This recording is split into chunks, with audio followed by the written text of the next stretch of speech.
თავიდან როდესაც ჩვენმა სკოლამ, ყანდაურის საჯარო სკოლამ, ან კახეთის რეგიონში საჯარო სკოლამ გამოთქვა სურვილი იმის შესახებ, რომ აქტიურად მიიღო მონაწილეობა ამ პროექტში.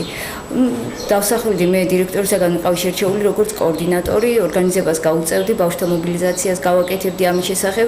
ჩატარდა ერთი კინოჩვენება, რომელიც წარადგინა შორენა როსტომაშვილმა. ბავშვები კმაყოფილები იყვნენ მისი მუშაობითაც, რაღაცა ერთობლივად გაუჩნდათ ბავშვებს ამაზე აზრის ჩამოყალიბების სურვილი, უფრო მეტად გახდნენ მობილიზებულები. ასევე ვთქვათ, ჩვენ ის რომ ამ პროექტმა მოგვცა ის რომ ბავშვებს ფართო ასპარეზი მიეცათ იმისთვის რომ ჩამოყალიბებულიყვნენ და გაეცნოთ იმ კუთხით დაენახათ ადამიანები და იმ კუთხით ეყურებინათ ეს ფილმები, რომელიც შეიძლება არ ენახათ. სრულიც არ გაუჩნდებოდათ თუნდაც ინტერნეტში აი ამ ფილმების ნახვის. მივესალმებით ამ პროექტს, მოხარული ვიქნებით თუ კი გაგრძელდება და რა თქმა უნდა, ეხლა მოისმინეთ ჩვენი ბავშვების აზრებიც კინოკლუბის მონაწილეების და მე მატებს ცოდნას თუ ადრე რას საქმე რომნე ხალხი და რა საკეთებდნენ.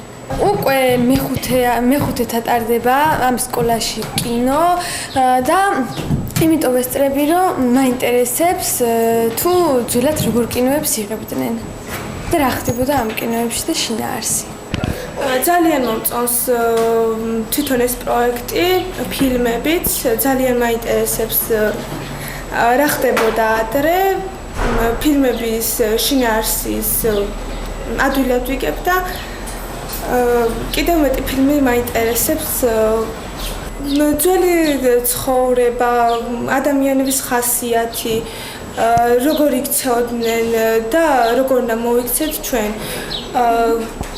კიდევ ისიც რომ ადამიანები არ უნდა ვიყოთ ხარბები.